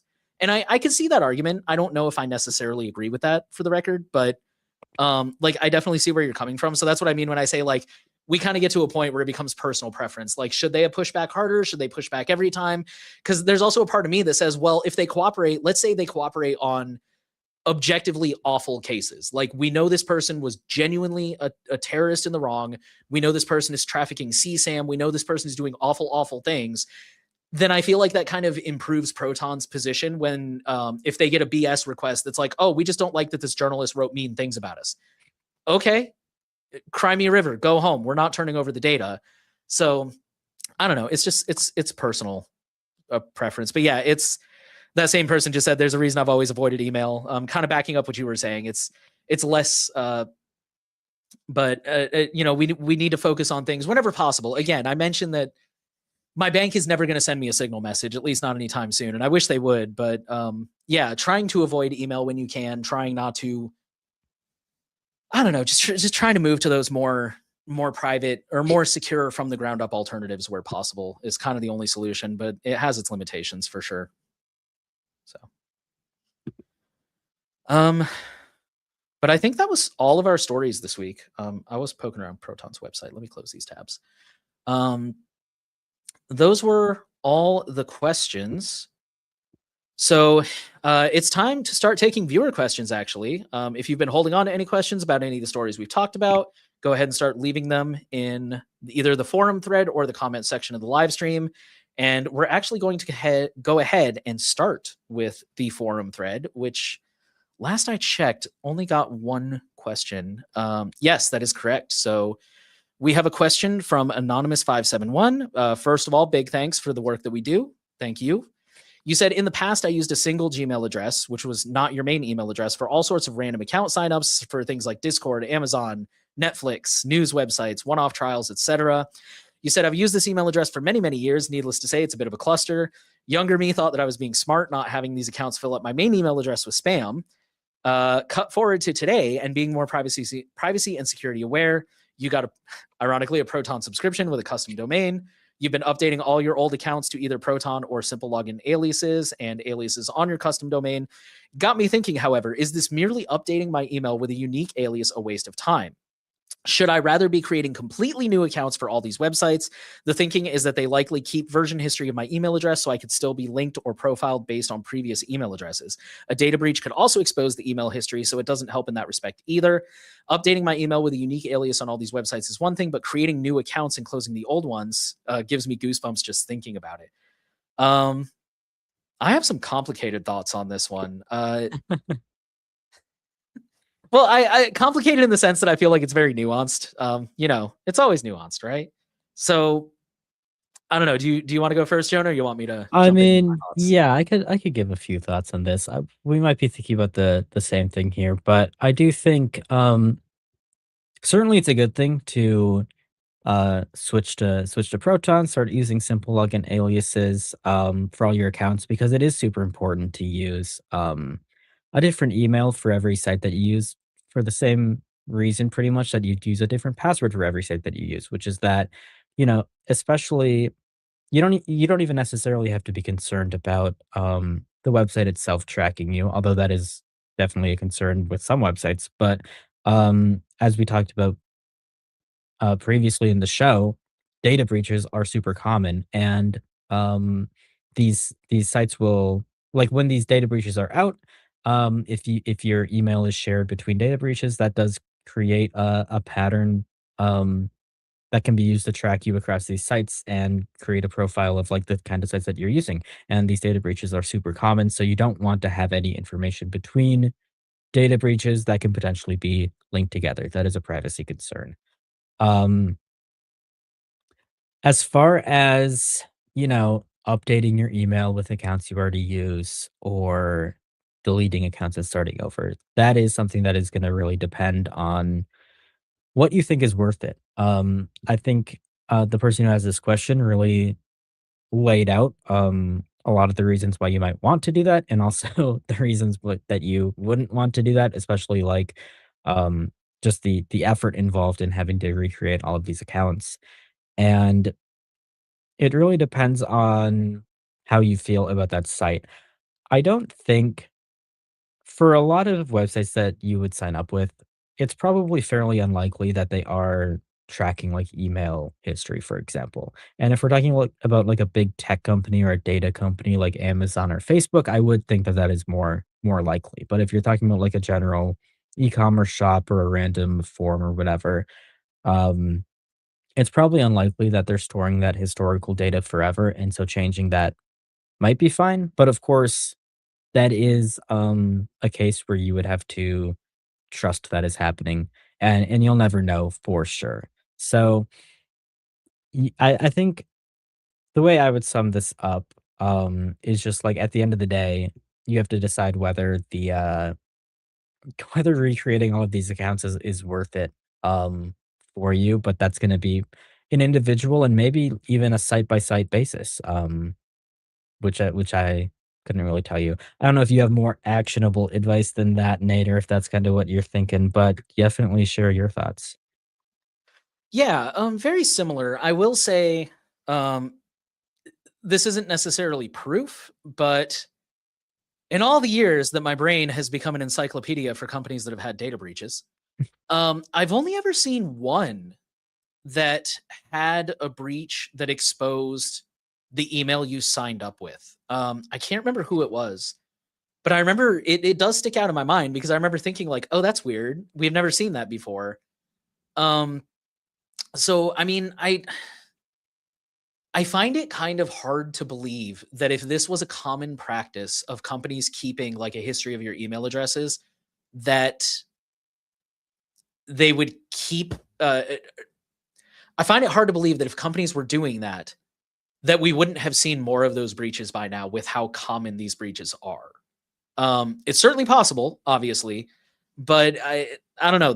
I've only ever seen one that did I that. do agree. I would So just add on to that really quick that like in my experience hosting software, or like thinking about open source software, we're talking about the major platforms like WordPress or forum software, all the stuff that like all these tiny sites would be using. I've also never seen really any situations where like that is commonplace in software. So I would imagine you'd only really see that from like a big custom made website, maybe from a big tech company. But it seems pretty unlikely, I would agree, just from the software side of things as well. I've never really seen features like that personally.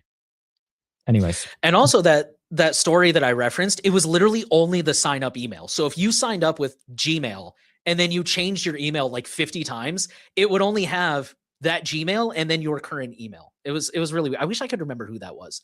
But anyways, my only concern with this, if you want to make all new accounts, I certainly don't think that's a bad idea. I know there's a lot of people in the privacy community that actually like just periodically nuke their accounts and start over all the time. I think we have a regular in our forum who did that recently, actually. Um, but I think my concern would be, especially with some of the more mainstream platforms you mentioned, like Discord and Amazon. I notice it's becoming increasingly hard to make new accounts, especially privately. Like a lot of them will ding you for using VPNs. A lot of them will ding you if you're on like Linux or an uncommon browser. So you run and a lot of some of them even like Reddit. Oh my god, I get more and more pissed at Reddit with every passing day because Reddit now has this little user and it's totally invisible. There's subreddits you can go find and check it. It's called like CQS or something.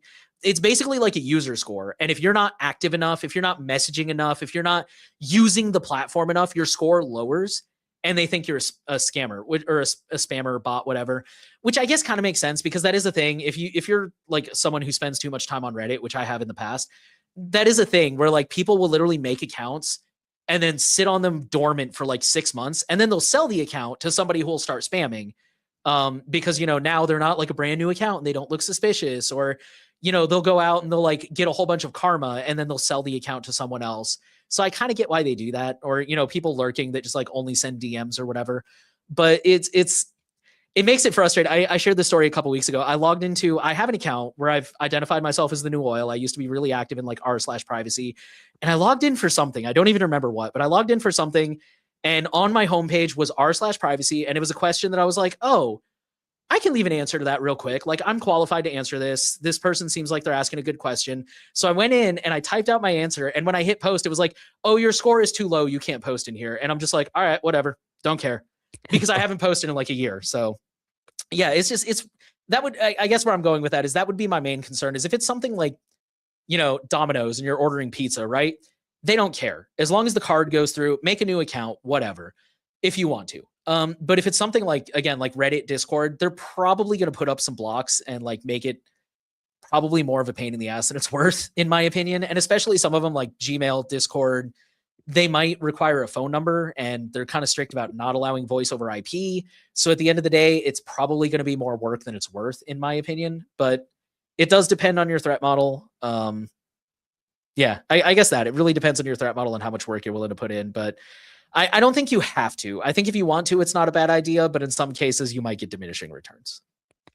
the other thing I would say is I certainly don't think you have to do this all right away unless you have a particularly good reason to. And kind of similarly to how we handle like opting out of data broker databases in the US, like we typically recommend unless you have an immediate concern right away of some threat um, against you, just taking your time with it, I think you definitely don't wanna burn out, like, spending, many hours straight just constantly recreating all of these accounts, right?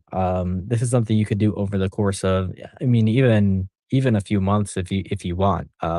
Just do a few accounts a day. I find, like, if you already use a password manager, that is a really helpful way to, like, find all of your accounts so you can, go through basically like a list and update the email on them at whatever pace you want.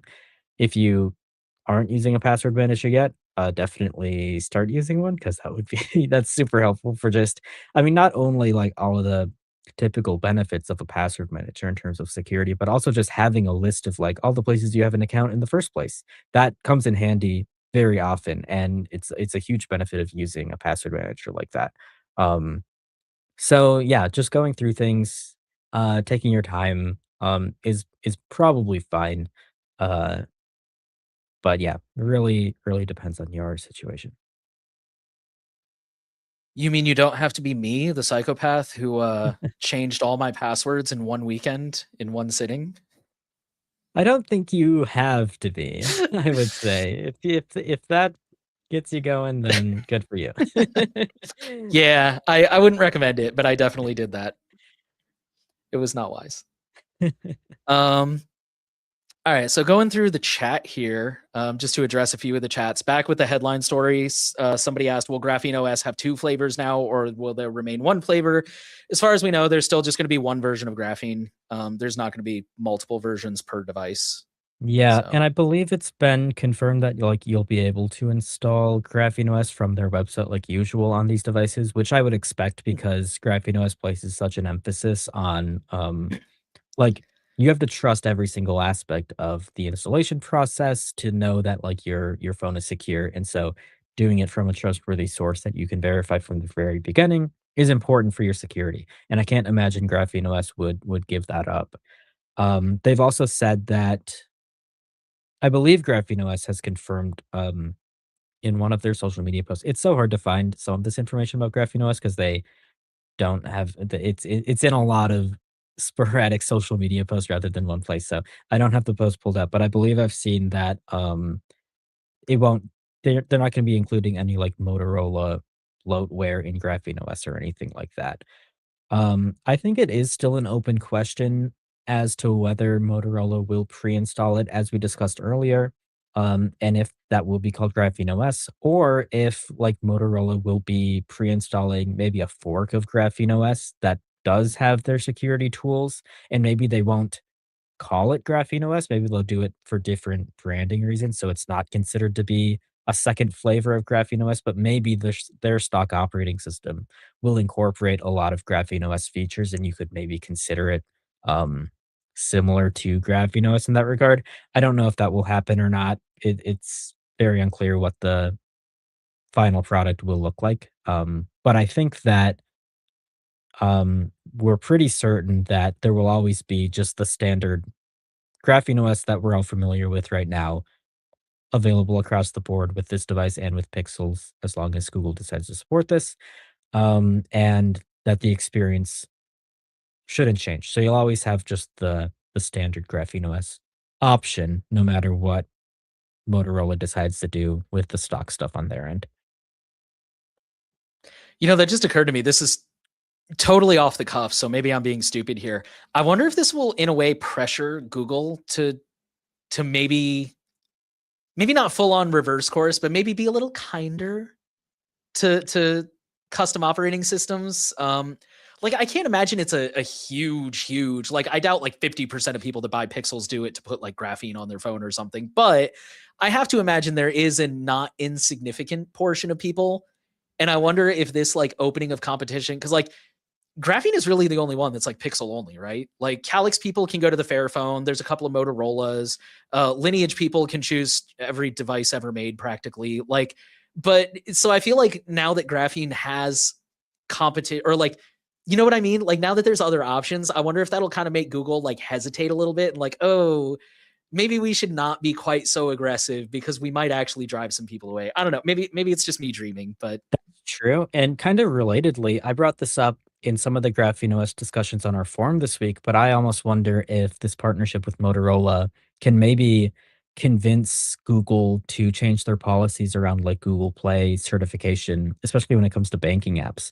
I know people replied to me saying like, under the current policies, they'll never accept something like GrapheneOS for a variety of reasons, and that's certainly true. But Google's policies, especially when it comes to like Google Play certification, they're not like an inherent law of the universe that's written in stone, right? It's up to Google's whims to decide what they allow for Google Play or not. And maybe Motorola can whisper in Google's ear through some back channels and get some changes made to like Google Play policies and somehow get an exception or a rule change or something for GrapheneOS that would get that approved. I don't know if that'll happen.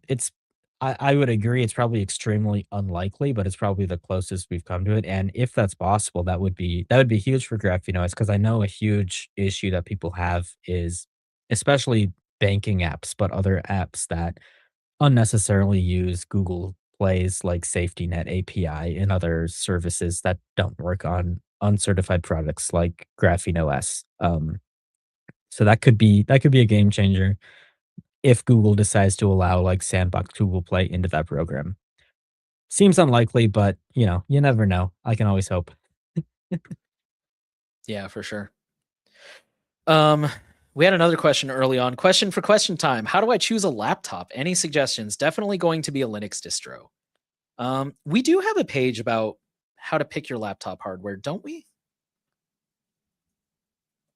I'm gonna Uh, check this. I can't remember off the top of my head. I'm going to It check. I'm doesn't going to sound check. familiar, but I feel like we could have had an article about it. I would say I don't know. It really depends on what you're looking for because there's such a wide variety of hardware out there, and thankfully, Linux will run on like all of that. So you have a lot of options. For me, it'd be like very challenging, I think, to use any of the Intel and AMD stuff lately, just because like power efficiency has turned out to be a really big big thing for me. It's nice to have like a laptop that lasts all day, and um, something like Asahi Linux on a Mac is probably one of my favorite Linux experiences, but there are definitely limitations to that, so it's not something I could recommend to everyone, certainly. Um, when it comes to other stuff, I know, and it looks like Nate just pulled that up. We do have a general guide on choosing hardware, and there is a picking a computer section, so you could take a look at that for some advice. There's a variety of things to look for, like researching, how easy it is to patch the firmware on your computer from Linux, because that is important for security reasons, um, or like what kind of secure element they have for encryption. Typically, all of these will come with that built into the CPU, so it's not a huge concern. Um, but yeah, definitely, like, whatever provider or whatever manufacturer you decide you probably wanna go with, I would research, their track record with non-OS stuff like firmware updates, for example, that you might wanna have on Linux, because a lot of that will come down to the specific manufacturer. But as far as specific brands of, like, what laptops you can choose, I don't have, any specific advice, unfortunately. That would be a good question, like, if you have a lot of specific requirements or want to share more information about that, I think if you ask on our forum at discuss.privacyguides.net, it can share a bit more about what exactly you're looking for, what's important to you in a laptop. I think that the community would probably be able to come up with a lot of answers for you that you could consider. Yeah, that was kind of my thought while you were talking is like what I feel like which Linux distro is going to determine a lot and your threat model and everything, right? And somebody else here, somebody else said price limit and then shared a link to Nova Custom, which yeah, Nova Custom sent Henry from Techlore. He was telling me he's put the video out by now, but they sent him a laptop that had like 92 gigs of RAM or something insane. This was way before the RAM shortage. And I was just like, bro, what are you gonna do with it when you're done? You want to give it to me? But yeah, it really depends because I'm a Cubes user, for example, right? And so if I'm going to buy a laptop, it has to meet very specific requirements about the TPM, and it has to have an SSD, and it has to have a certain amount of RAM, and apparently also has to have a more modern processor because older processors really slow it down. Versus if you're going to install something like Ubuntu, right? Like that'll run on anything. Which we don't recommend Ubuntu. There are better distros out there, but maybe you have a use case, and for some reason that's the one you want to use. So yeah, I think I'm glad you mentioned the forum. Like, definitely, if you post in the forum and you're like, "Hey, here's my threat model. Here's my budget. Here's kind of what my values are." I'm sure people will give you all kinds of every perspective you can imagine about the pros and cons of everything out there. So, Moving on from that question, first name, last name in our chat asked if there's any statistics we can share about the growth of the community or anything like that. I could pull up and take a look at some of this really quick. Unfortunately, some of our platforms that we were using for like just tracking the amount of page views and stuff that we get aren't fully working right now. But overall, like for the past year, um everything has been trending up by quite a bit. If I look at our forum, for example, we typically averaged around like 700,000 page views a month to pretty much over a million. January 1.2 million, but every month. That's on the forum, anyways, and that excludes like known crawlers and other traffic. So that's very good. We've also seen the amount of people who just log in every day and, um, post often, that has gone up quite a bit, so, yeah, we don't have, like, a ton of super detailed stats beyond that because, uh, we don't track a lot of that stuff, but in terms of, page views, that's up, and I could look at, like, the number of members, um, that we have, who sign up for either being a paid member and supporting our work or just signing up for a newsletter to get updates from our website about either about this show or new articles or videos that we publish. And all of that is going up. You can see like the total number of people who signed up for those notifications is up 17% from just last month. So uh yeah, everything is on an upswing, and we hope to consider putting out even more content that people find super useful in their privacy journeys. Uh, and we hope that people will stick around because I think we got a lot of good stuff going on our forum and in our communities that make it just a great place to discuss all of this stuff and hang out without uh, any kind of negativity across the board, which I think is a really great thing. The next comment actually came from that same user. They said you a big story this week was the LLM de-anonymization. I did see that passed around a couple times. I was gonna tell you to go check out privacyguides.org/news, which I do still recommend. But weirdly, I did not see that story. We did not write about it, or maybe it's queued up and it hasn't published yet. Because I swear I thought I saw Freya post that one in the news chat. Um, I'm actually looking here at the. Oh no, we haven't written about that one. Crazy. We need to write about that one. Um, but yeah, another. I would say, as far as I know, we keep pushing the forum, but even if you don't want to sign up for it and you don't want to participate, the forum works with the RSS. So I actually, long before I came to work for Privacy Guides, I have the news section of the forum in my RSS feed, just kind of as a safety net in case there's any articles that don't show up in my usual news feed. If somebody posts about it on the forum, I will get it in my RSS feed, and I'll be able to go ahead and see that. So I think that one probably got posted because I've seen it in a few different places. But I mean, if nobody did, then you can go and post it and be that person. So yeah, that was a big story. Jonah said earlier in the show, like there's so many stories, it's hard to kind of pick. Like I'm not kidding. Every week we end up with like 7 stories, and we're like, we have to trim this down, or this is going to be like a 10-hour podcast. So it's Absolutely. really hard to, yeah, it's really hard to pick which stories to prioritize. And I'll be honest, like even me, sometimes when I'm editing the clips over the weekend, I'm like, man, I kind of wish we'd have talked about this other story. So like it happens sometimes. It's hard to prioritize them. There's a lot of stories out there. So definitely find reliable sources, whether that's the forum, whether that's privacyguides.org/news, or a trusted outlet. We don't cover it all. We try to bring you the big important ones. Yeah, and But I I'll think also say, especially on this show, like the stories that we can discuss and have good things to add to, and probably that people have questions about that we can answer on the live stream. We're certainly aware that like we don't cover a ton of stories. I know there's other um shows that people might find similar to this one that really are more news focused and kind of cover every single headline throughout the week, and we explicitly haven't been doing that. But we know that people want to stay up to date with that stuff. So we are thinking about like more ways that we can get um just headlines in front of people and get that content shared even if we don't discuss it here on the show, whether that's through like privacyguides.org/news or uh from other things that we are thinking about working on that we can maybe see if people are interested in soon. Um so yeah. Yeah, I was just going to add on to that real quick. Even back when I was at Surveillance Report, where we regularly covered like 30 to 40 stories a week, there were still times that I was just like, man, we missed this story. We should have covered this story or something. Like, it is so hard to pick which stories are the most important ones that people are going to resonate with. So Going back to community statistics really quick, Jordan just shared that we just hit 9,000 subscribers on YouTube, so that's cool.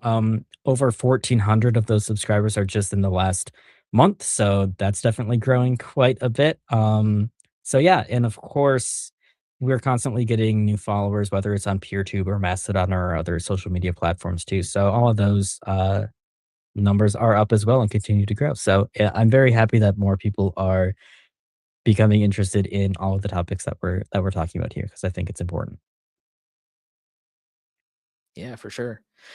We got a quick question from Twitter. Do you guys see mixnet and data type traffic, like the Mulvad data type Yeah. traffic obfuscation tools becoming popular now that countries are coming for VPNs more and more? And then follow up, do you think these tools should be in more threat models? I don't know much about mixnet. I know data. I think I think data was designed. I mean, it's in the name. Data was designed more to combat like AI traffic correlation as opposed to like censorship. Um, I would personally, I would like to see something like that become more common just with the rise of AI. You know, earlier we talked about how historically defense contractors had a struggle with having too much data and not knowing how to parse through it. And for better or worse, I think that is coming to an end with AI. Which is why I brought out like the danger of trusting AI implicitly. That, you know, AI just says, well, here's all this traffic correlation, so he's guilty. And if nobody's double checking that, things are going to get real bad real quick. I mean, yeah, but I think if the last I heard, the UK was very heavily favoring regulating VPNs, and I think if that happens, we're definitely going to see a spike in censorship, obfuscation, and resistance tools for sure. But that's just my 2 cents. No, for sure. The tricky thing with all of this, with all the tools like that, is that they typically are easy to detect, like just from your ISP standpoint. So, well, similar to a VPN, like it's challenging to see what you're doing with those connections, and even more challenging with something like Tor or other mixed nets because there isn't a single VPN provider that legal authorities can go after. Um, hiding what you're doing, hiding just the fact that you're trying to maintain your privacy and trying to protect your security and your data on the internet, hiding the fact that you want to do all of that in general from your ISP is a very challenging thing to do. And again, similar to like what I talked about in earlier in the show, I think it's just incredibly important to remember that like this isn't only a technical issue that can be solved with something like mixed nets. It's really a case where people need to demand from um like their governments and from politicians that like the right to maintain your security online and the right to maintain your privacy when you're browsing the web and avoid trackers and all of this stuff.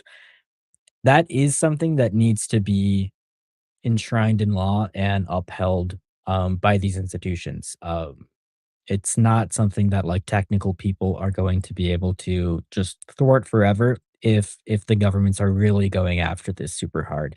Um, and so, like, it's very challenging, I think, in a lot of places, and if you're in a particularly oppressive regime, you don't have a lot of options, and you kind of just have to go with what works, but we're seeing, um all of these laws like age verification and other privacy invasive things, proposed VPN bans, etc., happening in countries that are supposedly very democratic and should give you a lot of control. And these are wildly unpopular ideas, especially when people fully understand what these laws are asking for. And I think people need to recognize that, like, you actually do have a lot of power if you don't want these laws to be passed, and you need to demand more heavily of your own government that this sort of law is completely unacceptable. Um, that is the solution that we have to do in a democracy at the end of the day, and more people need to take up the mantle on that. Yeah, I don't have much to add to that. Um, I did one quick follow up. I think this is probably our last question here, but first name, last name, that asked the laptop question earlier. They said they were thinking about cubes. Yeah, somebody else mentioned the HSI score.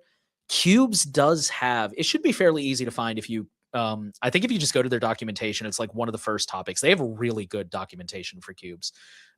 They have a list of all the different laptops they've tested, whether or not they're compatible, which ones are like, they'll even tell you which components, the graphics card drivers don't work, but the CPU work. Like it gets pretty granular, and you can look up whatever specific laptop you're thinking about getting, or desktop or whatever, and they'll tell you if it's compatible. They'll also tell you if it's been tested or not. Like, yes, one of our team members bought this and confirmed it. It works. Yes, it works, but there's caveats, or like, no, it doesn't work, or like it should work, but we haven't tested it. It's really good. So I would definitely start there for sure.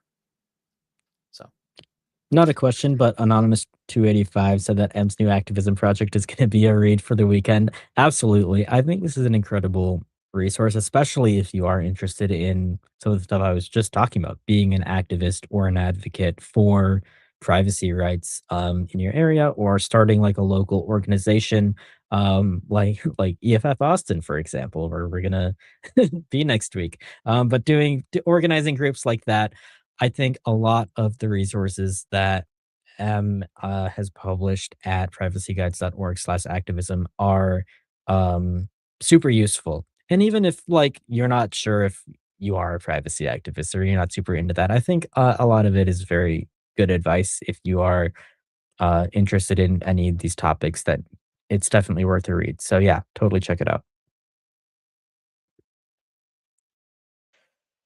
yep.